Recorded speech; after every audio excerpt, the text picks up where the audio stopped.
Growing up, I remember watching national television, and there was an advert that was advocating for families to take their girl child to school. We have come a long way as a nation still since then, but there's still a lot of work that needs to be done around girls' education. Tonight on Talk With, we talk with Faith Minja, who's the programs manager of Forum for Africa Women Educationalists of Zambia, FAWEZA, and we're talking about teenage pregnancies and the impact on girls' education. My name is Kamota Mayondi, your host, and we'll get into it. Good evening, Faith. How are you? Good evening, thank you. Yes. Do you remember that advert? Take your girl child to school. Yes, yes. We do yeah. So I really remember that. We've come a long way since then with regard to girls' education. Mm-hmm.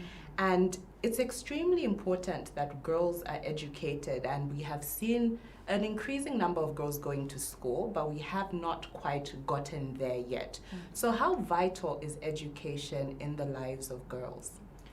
Thank you so much. We are glad, first and foremost, as FAWEZA, that you provided us with this opportunity for us to be able to share, our work in regards to girls' education.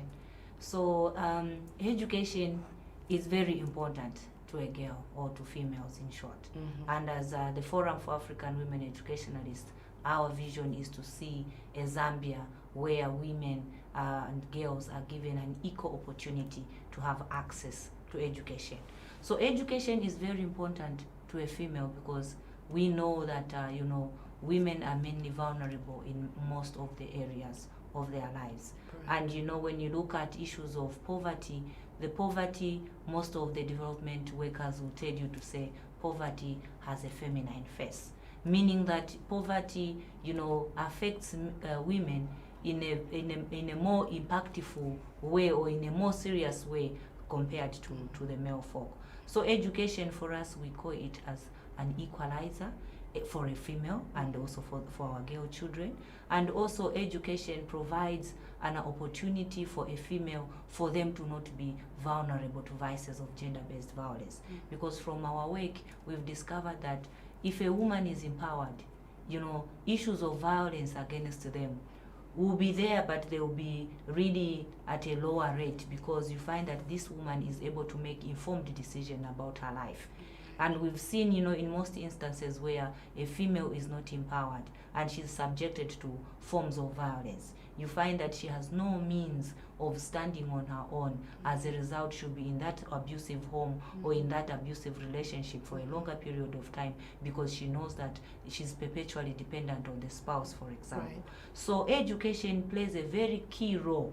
And that's why there's this adage of saying, when you educate a woman, it's like you have educated the entire community. Right. Because also studies have shown that, the income of a woman benefits, a bigger cycle of individuals. Mm-hmm. It can be in a family. It can be maybe in the community. For example, at family level, a woman, you find that maybe 90% of her earnings will be providing maybe for family, for children, and things like that. And those studies have shown that, women mainly, once they have income, they will make sure they even share it with their mothers, for example. They empower more people. Yes, so they empower more people. Right. So all those are some of the benefits why we want to see a girl get educated, so that they get into this scenario of them being empowered and getting to be independent economically. And also their participation generally requires education, participation in national development. If you want to participate in leadership, yourself being here as a presenter today, it's all because of education. And for us, we want to see a number of women in decision-making positions, and that will not be attained if a female is not educated. Right. So I like how you've broken it down to the different areas and the ripple effect of having educated women. So from community level all the way up to leadership and having women who are in positions to create change and influence. So as you work as the Forum of Africa Women Educationalists of Zambia, FAWEZA, so it's got women, but how do you create a link between girls and women? I'm of the view that it's very important for women to bring up girls, to create a pipeline of empowered girls who then become empowered women. How does FAWEZA create a link between girls and women? Well, when you look at our vision says a Zambia where females and not where women. So we've classified females the first place. So when you look at even what we are doing, we are working in schools, and we work hand in hand with the Ministry of General Education, meaning our first key target is a girl who is maturing into a woman. So that is why even our scholarships are from, primary school way up to tertiary level, because we want to start all the way up to tertiary level. And even at higher level, we have even scholarships. For example, we are one of the key nominees who are part of the consortium that nominates people who are going for the Commonwealth scholarships. So they apply through FAWEZA, and we send those to the regional level, and we do the selection from Zambia, and then send to the regional level where people are selected to go for this Commonwealth scholarship. I'm sure our viewers are thinking, you've mentioned scholarships. Everyone loves an opportunity to further their education. Could you just shed a bit more light on the process before we get back into our core conversation? Okay, so for the scholarships that FAWEZA offers, they are at different stages.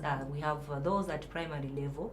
At primary level, mainly we focus on the vulnerable girls first and foremost, and also secondly, the girls who have fallen pregnant.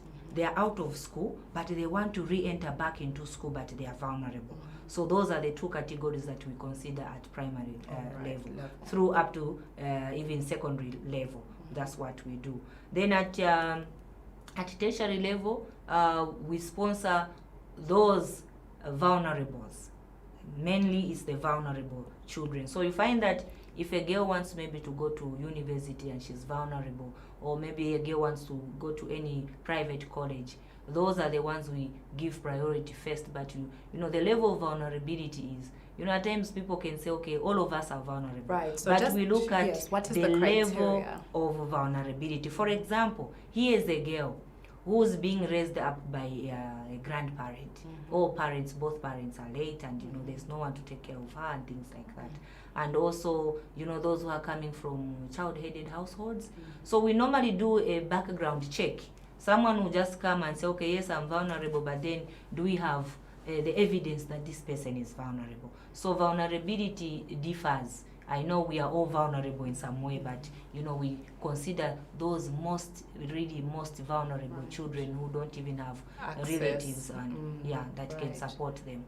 So for the women at that higher level, we know vulnerability there does not play a role, but we just look at also the good grades that a woman has gotten. For example, the Commonwealth scholarship, we look at the grades that one has attained. Have they already done because I think for those we look at your qualifications. If you are applying for a degree, or if you're applying to study a master's, we look at what you've attained at so a track record of good performance. Exactly. Okay, thank you so much. Yes, thank you so much for giving us the criteria. So I'm sure you may see a bit of traffic coming your way with regard to women looking to Yeah. further their education. Sure. So getting back into the core of our conversation, you have mentioned your mandate as FAWEZA, looking to empower females in Zambia.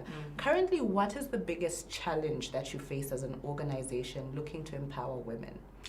The major challenge which we currently have, you know that Zambia at some point was, classified as a middle income country, yeah, in those cycles.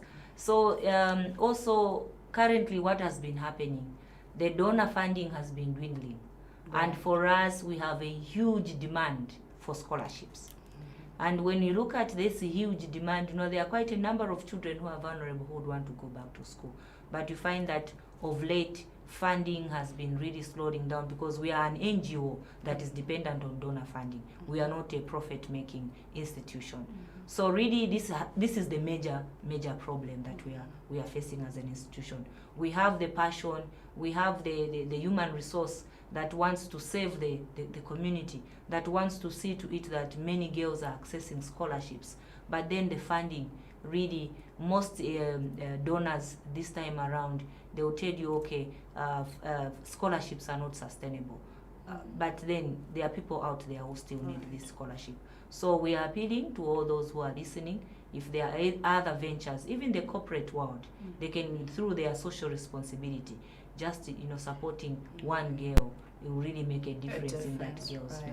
Yeah. So FAWEZA is highly dependent on donor funding, and a lot of these donors are from the international community. Exactly. Right. Do you ever see local institutions or local corporate organizations coming on board to support your work?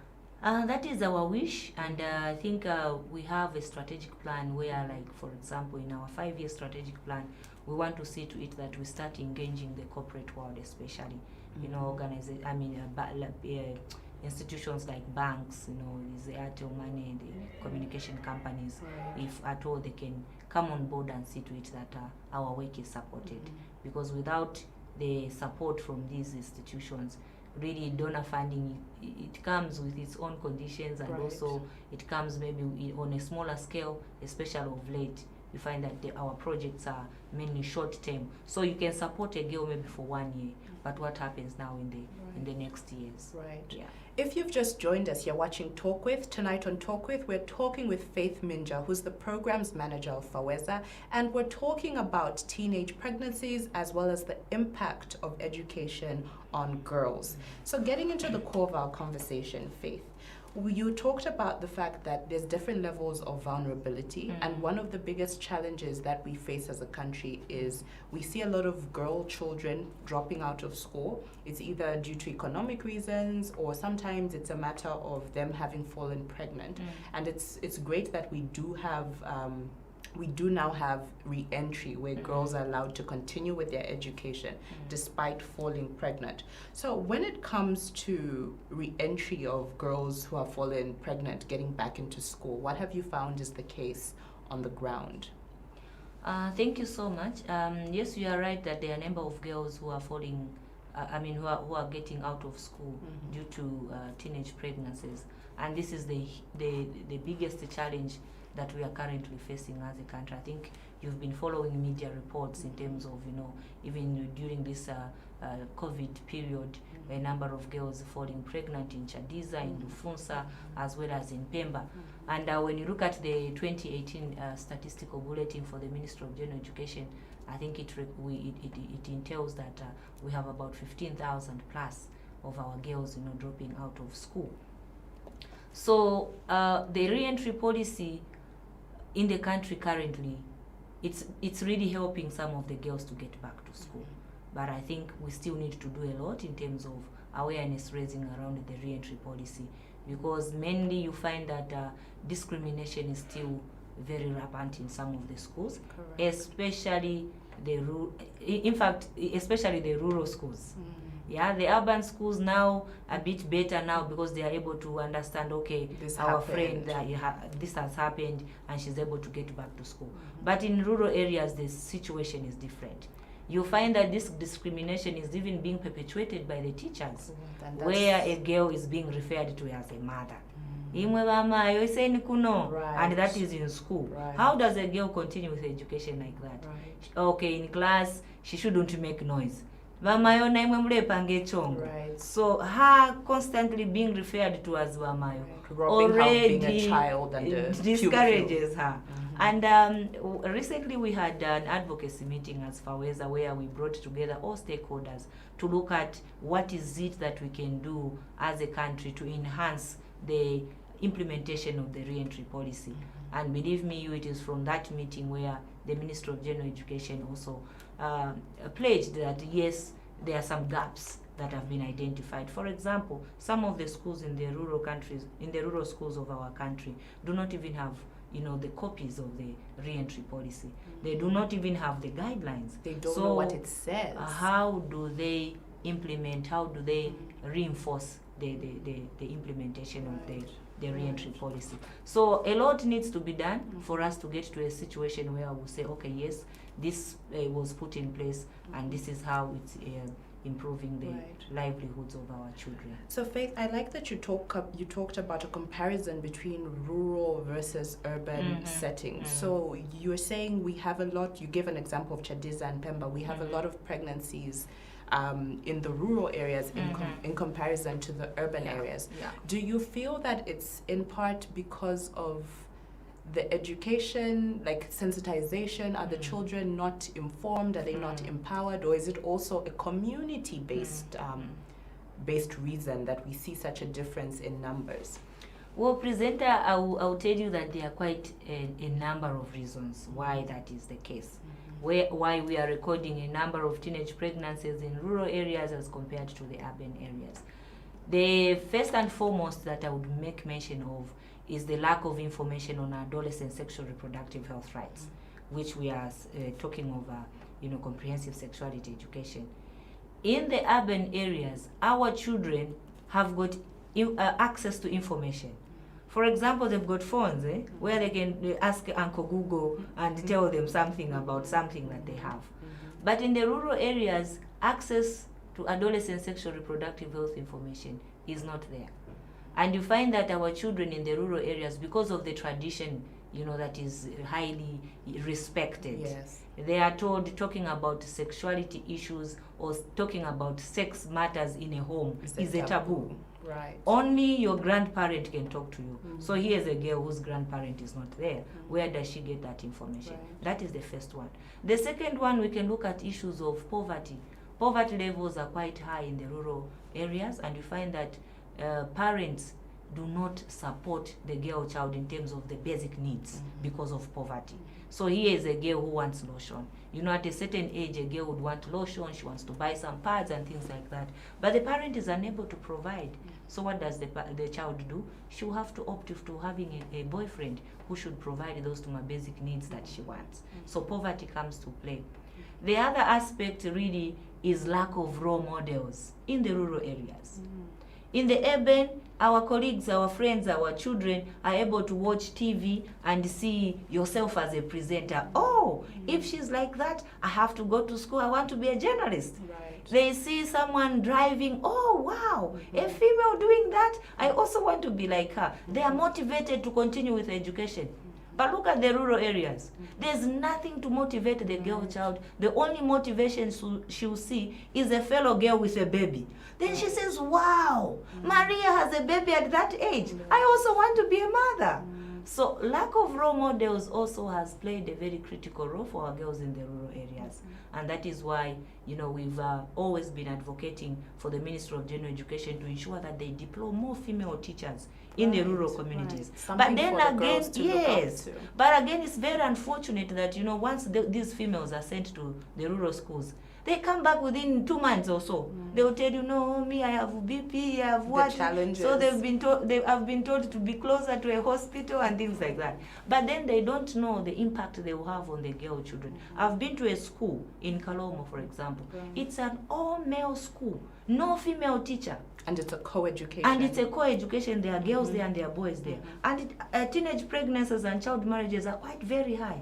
You ask these girls, they will tell you, me, when I go to school, what am I going to do? because they are seen to say, okay, maybe education is only for the males, because at this school, all the teachers are males. Right. It means there's no space for a female. Right. I like that. Yeah. Because I think sometimes we think too far of what a role model is. It could be as much as just the teacher being the same gender as you. So you've given the example of not enough role models, and also the role that culture and traditions play in the rural area, and I really like that particular example. So what can we do to make sure that we have how do we inspire girls in the rural areas beyond just sending women over to teach them? What can be done in the community itself to inspire girls in the rural areas to aspire for more? So mentorship programs are very key for the girls in the rural areas. And as FAWEZA, we have quite a number of programs that are aimed at targeting the girls in the rural schools for the purposes of motivation and also mentoring them into them aspiring big. So what we have school structures which we are calling the safe clubs. These safe clubs are for both the girls and the boys, where they are sensitized, and also they are taught about the importance of education. We also have what we are calling the girls' safe spaces. So these are clubs only for girls, where the girls themselves are able to meet with the guidance of the teacher mentor, so that they are able to discuss and talk about issues of self-esteem, issues of leadership. How do they get motivated to ensure that they are able to excel in life? And we go further to ensure that, at times we get role models from Lusaka, for example. We get, we know some of the famous artists, whether it's, someone in the business world, and take these people to the rural communities so that they're able to motivate the girls. And at times, as the teachers are teaching these girls, they'll give practical examples of women that they know who have made it in life. For example, they would give an example of our vice president, Madam Inonge Wina. See how she has become a vice president and things like that. So talking about these issues with the girls through the teachers who are facilitating these safe spaces, we've seen that there's that change and motivation among the girls. Right. So really, sensitization is really important. And we have also deliberately created community structures, which we are calling the community action groups.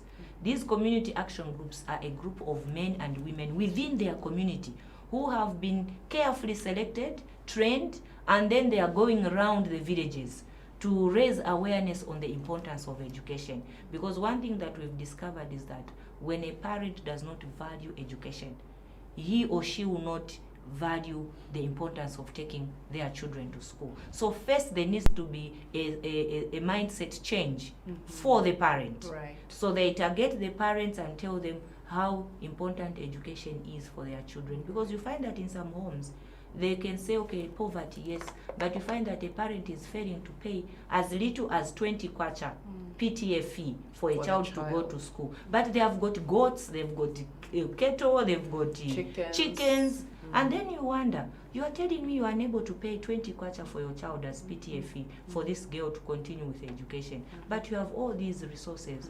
So it's because you find that parents do not have this value of education because they didn't go to school, so they feel why and they turned out okay, because I think sometimes it's like, okay, well, I have goats, I have chickens, I'm not too bad, so I can continue with farming, so should my children. But we slowly get into that awareness raising to help communities. So in your earlier point, you mentioned issues, you touched briefly on issues of menstruation, which is a challenge for girls in rural Zambia. And I'd also just like to get whether you have statistics or information on teenage pregnancies or just generally girls who are in school falling pregnant. Who are they getting pregnant with? Is it their fellow students and pupils, or is it a situation where one has been abused? Because we also need to factor that in. Who is getting our girls pregnant? Yeah, and I think that is a good thing that you have asked. and that's the route we are trying to get at. Mm-hmm. There's need to do a research. Mm-hmm. Right now, you cannot categorically mention to say, okay, this is the category It's that is peer group. that is impregnating our children. Mm-hmm. So we need to conduct a research Mm-hmm. and find out who is impregnating these girls. Mm-hmm. And the girls themselves will be able to tell you. Mm-hmm. But one general comment one can make is that when you go to a school and they tell you to say 5 girls got pregnant, at this school, and they've been sent on maternity leave. Mm-hmm. You ask the teachers to say, okay, where are the boys who impregnated these girls? Because according to the re-entry policy, when a girl goes on maternity leave, the boy also must be given paternity leave and go. Mm. If the girl be away for 6 months, the boy should also be away for 6 months. So you find out from a school if that was done. They'll tell you the girl did not mention any boy from this school that is the one who impregnated the girl. So generally you might find that most of the girls are getting pregnant, outside the school premises. In very rare circumstances, Is it that appear pregnancy within the school premises. Right. Well, with the levels of defilement we have in the country, we have a lot of sexual abuse of children. In some instances, is it probable to say maybe the girls are falling pregnant from home in situations of abuse where you can't come out to say, oh, it's uncle or it's my father, those type of instances? Do you feel we have a few cases of that nature? Yes, we can have a few cases of that nature, because when you look at the statistics from the Victim Support Unit, the Victim Support Unit gives us quarterly statistics every quarter. And when you look at the defilement cases involving girls, you find that they are quite high. And that is why, as FAWEZA, we've started engaging with VSU. We've started calling upon VSU to also be recording school-related gender-based violence. School-related gender-based violence is these same teenage pregnancies, because these that are getting pregnant are minors. They are young people, meaning it's defilement also. Right. Because the majority you find that they are below the ages of 16, below the ages of 17, and things like that. So we are calling upon the Victim Support Unit to see to it that even those cases that are being recorded at school level, and that is why we are, we want a situation where if a teenage pregnancy happens, we need to find out, go further and ask who has impregnated this girl. So that if it's a defilement case, let the perpetrator be taken to book. Right. Yeah. If you've just joined us, you're watching Talk With. We're talking with Faith Minja, who's the programs manager of FAWEZA, which is the Forum of African Women Educationalists of Zambia. And we're discussing teenage pregnancies and the impact on girls' education. And so you also mentioned, Faith, period issues around girls menstruating, that also being a challenge with how far girls go with their education. As FAWEZA, how are you standing in the gap to just help empower girls? Thank you so much. On that one, we are working hand in hand with our other, like-minded organizations like CAMFED. We work together and ensure that we provide, sanitary wear for girls. But you are aware that, these sanitary wear, the normal ones that we buy from shops, are not sustainable for a girl, especially for those in rural areas. So we've gone into some innovation where home economics teachers are trained so that they are able to make those reusable sanitary wear within the home economics department, so that the girls are empowered to just know how to do your own, and then which can be washable for them to be able to use. But this is also one of the issues that are making our girls stay away from school, and also it affects their performance, because you find that, for example, if a girl has no means of them facilitating for their menstrual cycle period, you find that they stay away from school maybe 5 days, and you find that those 5 days their friends are learning, and then it means they are behind in terms of subjects. So we are working with other, and there's one, we've partnered with one company which is providing to us sanitary wear for free, and then us we are able to distribute to the schools. That's good that you do have a corporate partner helping you meet your objective of empowering girls. And so when we come back, we take a short break. When we come back, we'll touch on comprehensive sexual education with Faith. Stay tuned. You're watching Talk With.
welcome back to Talk With. Tonight on Talk With, we are talking with Faith Minja, who's the Programs Manager of FAWEZA, which is the Forum for African Women Educationalists of Zambia. So that's FAWEZA. My name is Kamota Mayondi. And before the break, we had just touched on the topic of comprehensive sexual education in schools. So Faith, comprehensive sexual education in schools. About a month ago, there was a lot of discussion on social media with regard to what does this mean, what will they be telling our children in schools, and generally as a nation, we constantly fall between Christianity and culture when it comes to debating issues such as this. So, comprehensive sexual education in schools, what is your view as FAWEZA on the introduction of this very important aspect of education? Thank you so much. So on the aspect of comprehensive sexuality education, I know it has brought quite a lot of debate currently, and we are aware that there were other international NGOs that are pushing for the withdrawal of comprehensive sexuality education from our schools. So first and foremost, I must make mention that Zambia, is not that it's now they're introducing this, but it was introduced in 2014. That's when our schools started, this learning of comprehensive sexuality education. And just to make mention that comprehensive sexuality education is embedded in other subjects that our children are learning at the moment. And it's not a stand-alone subject, the way people have been talking about it. So yes, there's been quite a lot of misinformation in terms of what it is and what it is not. So when you look at the Zambian curriculum, the subjects that our children are learning, it's embedded within those subjects. For example, integrated science, in home economics, there are different subjects where the ministry has embedded this. So comprehensive sexuality education is a topic where our children are being made aware of first their own bodies. So that they are aware of who they are. Secondly is raising awareness on the dangers of ill behavior which can lead to them dropping out of school. It also talks about HIV and AIDS, raising awareness to our children that if they start engaging in these vices, they will end up getting HIV, which can compromise their education. So there's all this package of teaching our children to be even responsible, because I can just cite maybe some of the topics which are contained in the comprehensive sexuality education. We have topics which are talking about culture. There are topics which are talking about relationships, and these relationships is not those the way people are putting it, like relationships of boyfriend and girlfriend or sexual partners. No, it's the relationship where our children are being taught about the family unit, how they can relate with their families, and how culture comes into play in terms of them understanding the nuclear family, for them to be responsible citizens, so that they're able to understand this extended family setup of our culture. Right. So there are quite a number of good things that it's teaching our children, as opposed to the way it's being purported to say, okay, our children are being taught homosexuality and things like that. All those are not contained in our curriculum. So the Ministry of General Education wouldn't have been foolish enough to append their signature, or maybe to introduce in schools something which was, destroying our children. Maybe it's the name itself. And that's where the debate has been, where when someone says comprehensive sexuality education, so the understanding of the term sexuality, that's where people are getting it wrong. Right. Others feel it's comprehensive sex education. Right. So there's sexuality, which encompasses a broader, more than just, from anatomy all the way. Exactly. So for us as an organization, I think we work with the Ministry of General Education, and we know that they did it in good faith in introducing this, because they looked at the number of girls who are dropping out of school as a result of teenage pregnancies. And in the introduction of this sexual education was also trying to provide a platform for those children who do not have parents, for example, who can talk to them about these issues. Let the teacher take the role and be able to teach this girl to say, okay, when you reach puberty, this is what happens when you get into wrong activities. So it's more of teaching the children preventive issues, so that they shy away or they run away from these vices that can make them to getting pregnant. So do you feel often when it comes to dealing with sexuality, it's abstinence versus condomizing, so you usually find there are two sides of the argument. What do you think is the best approach to empowering our children with knowledge around their sexuality? Should we preach abstinence? Should we preach condomizing? Well, the general thing that I can make mention, presenter, is that we need to give children information so that themselves are able to give to make an informed decision. Okay? For example, in rural communities, as I earlier mentioned, we are saying they are dependent on peers for information, or also on maybe to say, peers mainly. And even in urban areas, if you tell your child to say, okay, like in the past, let's not bury our heads in the sand and think that our children are angels. But let us give them the right information so that they are able to make informed decision. For example, if I tell my girl child to say, okay, my firstborn is a daughter. If I tell her to say, my daughter, if you do this, the end result is pregnancy. Okay? And there are certain services which you can access, which can help you in this area or that area. Or you are preaching to her abstinence. You need to abstain from sex and ABCD and ABCD. It's up to your family values, you tell your child. We are not saying now we need to be in the street and start telling our children, go and use a condom, have sex and use condoms. No. That is not the message we are trying to inculcate. The message we are sending is, let's give them the information and then they are able to make informed decision. The Ministry of Health, they've got their own policy as well. For them, they are service providers. They are providing a service. Okay? So for us, even the Ministry of General Education does not allow condom distribution in schools. It does not allow contraceptive distribution in schools. So already what we are saying is, let's give them the information. Right. For us, it's sensitization and not distribution of condoms and what. So that the child is able to know to say, oh, okay, I'm not being encouraged to do this, but I'm being discouraged so that I'm able to live. I like how you clearly put that every organization or every ministry has their own agenda to say we're preventative, we are looking purely on education and information.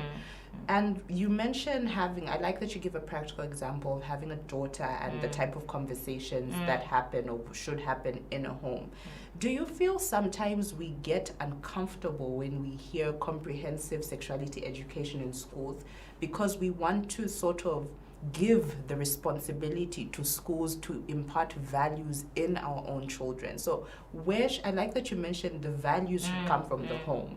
So where do you feel we should find the balance between home versus school? I must make mention that we have had some interactions with certain parents, and some parents have literally mentioned to say the introduction of comprehensive sexuality education in schools has made it easy for them to discuss the matter with their children. It's created an opening, because already when I mentioned to say sexuality issues discussion in the home is very difficult because of our nature as Africans. That it's a taboo for a parent like a father to start talking to a daughter about issues of comprehensive sexuality education. So some parents have said, okay, when my child comes back from school and asks me a question to say, oh, mommy, today we learned at school about abstinence. They told us to say we need to abstain from all these issues of having boyfriends and girlfriends because I might end up being pregnant. Then a parent will pick it up from there to say, oh yes, what your teacher said was right. So it already opens a discussion for them. And other parents, of course, they would say, okay, it's difficult for me to even talk about that subject. But if it's coming from my daughter who's asking me a question, it means I need to provide the answers. Right. So it depends with a parent also their reaction. And for me, really, I want us parents to know that we are living in a generation where if you as a parent, you do not educate your child is going to get hold of information that is going to mislead that particular child. For example, our children have access to phones. We can bury our heads in the sand and think our children don't know these things. They are way behind, way above, the information that you are telling you. Right, they have the internet. Yes, they have the internet. Not everything on the internet is true correct or aligns to your values. Yes, so your child will start implementing those things that they are seeing on internet. And also the aspect of, culture itself. Okay, in the past you'd say, okay, yes, we need to not talk about these things and stuff like that. In the past, our parents had their own way of communicating. I remember my grandmother telling me to say, Faith, if you are going around if you are going near a boy, you have long nails. So I would fear, my longs will be long. you remember those stories from our grandparents? There was a way that they would So there would be a way that they would, give you the information to say, don't do this. But in some fear-based. And fear-based. But long gone, our children are exposed to we're in the information age. Yes, we're in the information age. So let's tell our children from a tender age. And believe me, with this increase of issues of defilement, it's high time that our children knew about these things from a tender age, so that a small girl, as she's growing, she should know that no one should touch. We have age-appropriate language. Right. No one should touch your boom boom. It's like a small child, and she will know, oh, okay, mommy, John touched my boom boom. Then you know that there's something happening in your home.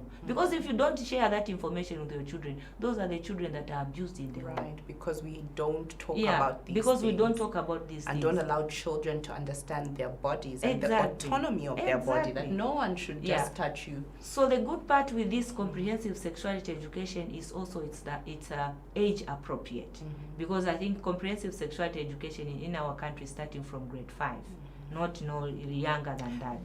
Don't you think that's a little bit too late, especially where we have children as little as 4 or 5 being molested?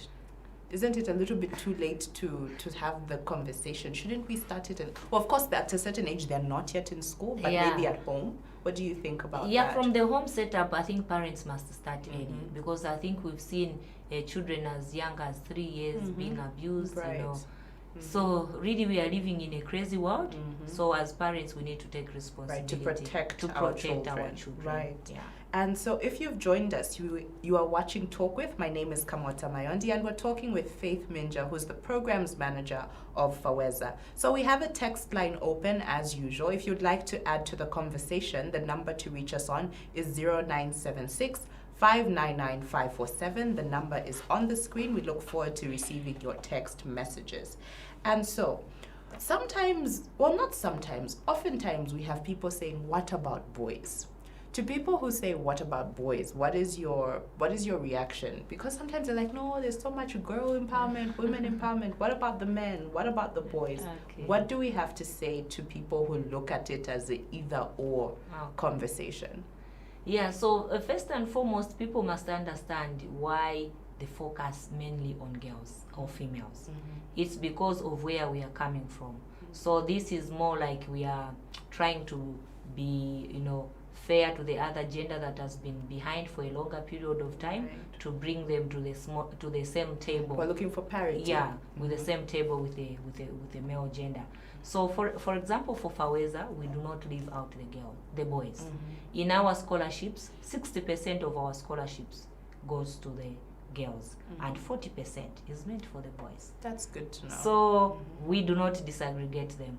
And also in terms of our interventions, we also work with the men. Right. For example, I mentioned the community action group. That one is 50-50. It's 5 men and 5 women whom we train for them to raise awareness in the community. How important are allies when it comes to pushing women forward, women and girls? How important is it to have men at the table? Should they be at the table at all? Should we rope them in the conversation? Well, it's very important to have men on board, because I think men, in many circumstances, they are viewed as perpetrators. Okay, they are the ones who are mainly the perpetrators of gender-based violence, for example. So bringing them on board, they would help us in changing the status quo of how men view women. Because if we want gender equality, we need to bring on board these men, gender-sensitive men, who are there willing to support women, so that we can have this parity in whatever developmental work that we are doing, or in all sectors of development. Right. So we were, even at school level, we have the Boys Forum, specifically a club for boys, whom we train and make sure that these boys are champions of change at school level. And their main role is to promote and protect the rights of girls. Right. So already we are transforming the young boys at a very tender age for them to appreciate and see a female as their equal, partner, and not a lesser being. So already transformation of boys is starting at a very tender age. We have in these clubs, even we target even as younger as those in grade 3, grade 4, so that as she's growing, she's looking at this girl as her own sister and not a sexual object or something. And then in such schools, we've seen that there's a reduction in terms of bullying among girls, and also teenage pregnancies, they reduce because you find that these boys at this school, they protect the girls to an extent that when they see a male moving about with a girl, they can even beat up that person. Even in the community. Yes, so they become protectors. And for us, really, it's a concept that we've worked hand in hand with our colleagues under YWCA, the Young Women Christian Association, through the support from Oxfam, where we are calling it I Care About Her campaign. I like that. Care About Her campaign. So these are the men who are saying I care about her. So we are working also together with the Victim Support Unit to ensure that we sensitize men champions who are there to protect the rights of women and girls. Faith, I absolutely like that you're starting from a very young age, like is in grades as low as grade 3, to allow boys to change their minds and see girls differently, and eventually they'll grow into men who see women differently. The older generation, is it too late for them to change? It is not too late. I think change can happen at any stage. Yeah, and because of what is happening right now, I think there are quite a number of them who are transforming into positive role models. Yeah, I remember when YWC and ourselves partnered at some point where we had the men in Saka, where men had to sit and talk about their issues themselves. And that's where you could hear issues of, okay, so it's possible that I can love my wife to that extent. And there was one time in Kalomo, for example, where a very old man who was trained, after the training, he goes back home and transformed in some sort, that to the extent where he was able to help out with some house chores in a rural area. That's quite rare. And it's quite rare. And then now, modern, urban. But the funny part was that the woman now started crying. What have I done that you are supposed to treat me like this? So it's because of something unusual has happened at home. So have I made a mistake that my husband had transformed into such a loving husband and wife? So do you feel both genders have to learn? Because there's also learning to as a man, learning to empower a woman a certain type of way, and as a woman being receptive to the fact that my partner or this man is willing to see me differently. Exactly, and that is why we have a problem in the country. Culturally, when two people are getting married, this woman from childhood is always being prepared to be a better woman, to be a better wife, and to be a better home manager. But this other gender has no clue. Mulenga is kicking the ball, and he goes on kicking the ball. Those books of the past. Jedita and Mulenga. Jedita and Mulenga. Jedita is sweeping the floor, but Mulenga is kicking the ball. And it goes on the scenario like that. By the time you are getting into marriage, when the two people are getting married, this woman is prepared by women, and they make sure she has all the information. The other gender has no clue. So what are we saying? These two require education, both of them, so that even as they are getting into their home, all of them know their responsibility. In that way, we'll be able to see that there's appreciation of each other. Right. And culture is a very, very strong aspect of the way that we relate as men and women, as girls and boys. An example you've given is, for example, some women, you will be in the forefront of women empowerment, and then you go back home into a shell, because even in your own home, there are certain things that just won't happen. And I attended a girls' forum, and the girls complained about certain aspects of coming to these events, and they feel good, and then you go back home and your brother is just seated, and then they being told, go and do that. How do we bridge that gap to live our truth at home and outside of the home?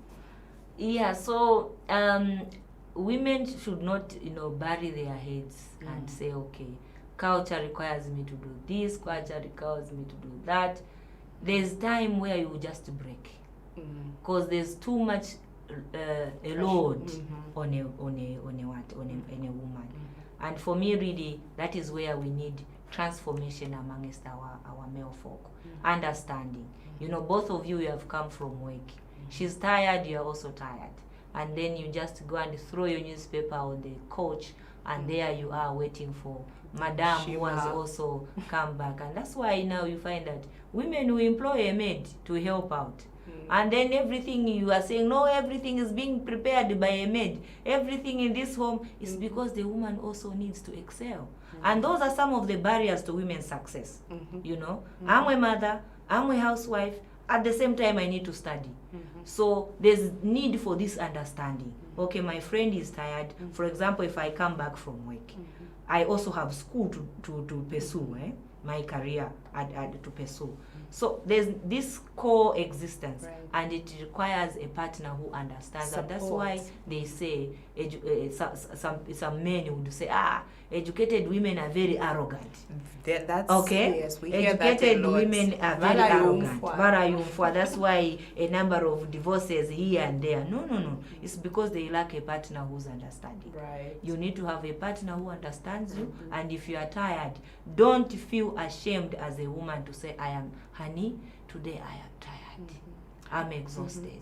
Do you think if more girls grow up in homes that have that dynamic, it will also naturally trickle into the generations to come to say, well, in my home, my mother and my father helped each other out? Do you feel that's also part of what we need to see change? Yeah, upbringing also plays a very key role, because I think the way you've been brought up, I think some men, they have no issue of washing plates, they have no issue of ironing, helping out with the baby.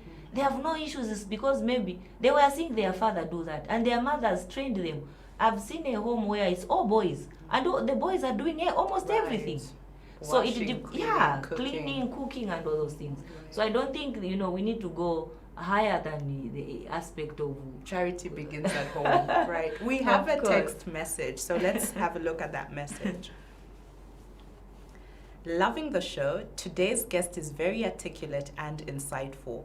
My question, though, is that statistically speaking, aren't there more females than males in most schools?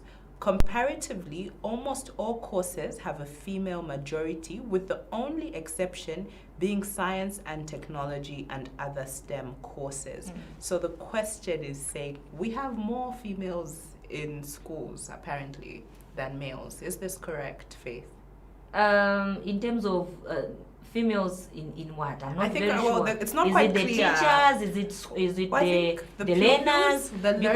Because when you look at statistics in terms of the learners, at grade 1, we have equal numbers of girls and boys. For example, a grade 1 class can have 100 children. 50% will be girls, 50% will be boys. As that grade progresses, by the time they are reaching grade 4, you find that the number of girls is reducing. Right. The girls start to drop off. By the time they'll be in grade 7, I've seen a grade 7 class where it's only one girl who is sitting for the grade 7 exams.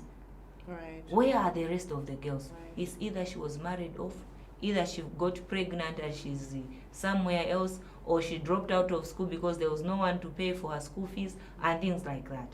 So when you look at the statistics, at a higher level of education, at primary, by the time they reach grade 7, the number of girls are lower than the number of boys. When you get maybe to secondary school, it's even worse, especially in rural communities. Because there's no continuity. There's no anyway. continuity. To get into grade 9, Yeah. you need to have been in grade 7. Yes. Yeah. And when you also look at just the numbers themselves of dropouts, school dropouts, according to the Ministry of General Education, school dropouts are very high at primary level. Okay? Meaning that there are very few girls who are ascending to secondary school. Right. And which it also reflects in the later years. So if you haven't Yeah. passed through that, Yeah. so meaning we probably do have a higher number of uneducated women than we do men if we are falling off as fast as grade 4, Yeah. right? And you did say poverty has a face of a woman in most cases, Yeah. because we're losing them far too early. Exactly. Yeah. Yeah, so I don't know at what level, but when you look at maybe if he's talking about teachers, yes, a number of them in terms of female teachers, they are in the Ministry of General Education, but not knowing very in terms of the ratio Right. of males and females. Right. Yeah, so that is the scenario, especially for the girls. Right. And he talked about a very important thing, STEM. The Right. science, mathematics, Technology, yes. technology subjects. Participation of girls in those subjects is very low, and mainly it's because you find that. And that's why as FAWEZA we are working to ensure that these numbers are getting up. And in the past you find that we didn't have any female technical school, if you are aware. We only had boys technical schools, Chizongwe boys, Right. Ucrest. That is so interesting. Eh, Now that you what? mention it, yes. So as FAWEZA we said, what is this? Right. Does it mean that our girls cannot handle technical subjects? So we started that advocacy. And that is why now finally the Ministry of General Education started opening up technical schools for girls only. That's amazing. Okay?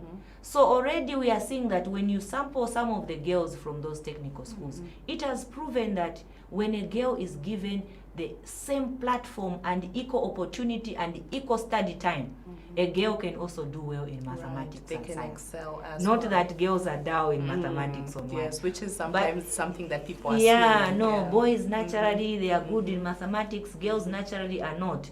I think that's a myth, because I think technical schools have proved that if a girl is given that equal platform to do education, they are able to excel. Right. Yeah. Yeah, so on that note, we come to the end of our program. It's been such a wonderful conversation with you, Faith. And for our viewers, thank you so much for the texts, and thank you so much for watching. This has been Kamota Mayondi, and it was lovely to host you, Faith, who is the programs manager of the Forum of Africa Women Educationalists of Zambia, FAWEZA. On that note, from Faith and I, good night and God bless you. Stay tuned, keep watching Life TV.